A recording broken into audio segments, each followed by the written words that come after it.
Hello and welcome to this Backwards Comics View. Today we're looking at Dark Souls issues number 1, written by Mann with artwork by Alan Quah and colours by Komikaki Studios and letters by Rob Steen. Now this book's coming out from Titan Comics. Obviously it has a big tie-in to Dark Souls, which is the Bandai Namco game.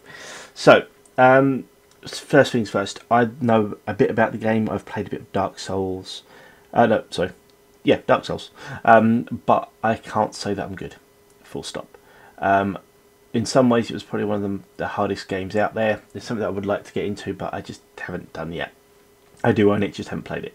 So it's one of those things where partly the game is seen as a bit of a difficult place to enter. So with the comic, I think that there's maybe a little bit of apprehension for some people about going into it. But what I can say is Mann has created a story which is absolutely blinking strong, full stop. You don't have to know anything about the game to come into it. Literally what you're looking at is high fantasy. There are obviously Dark Souls, you're expecting baddies galore, you're expecting violence, but also what you're getting is the character development.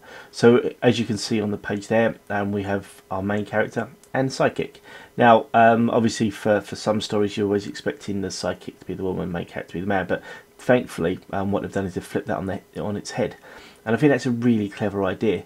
Not in a bad way, but it's just I think playing with expectations, we always expect knights to be men.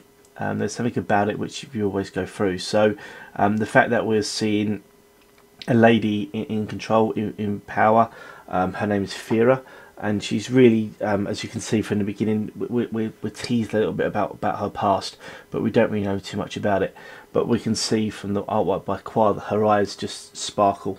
But there's sorrow in them, and I think that's great. He's portrayed it so well, just with that one scene on the last page, and with this one as well.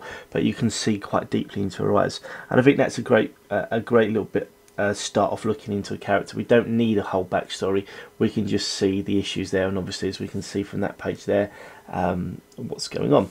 So Aldrich is the gentleman, or the guy in the pretty much naked guy as the psychic. He's a guide for her. Now there are issues around this issue between the two of them, and I really feel that they've got not a friendship, but there's a balance between them which works really well. So this is a real good use of the Dark Souls canon, I'd say, the universe that it's created, and hopefully it will go from strength to strength.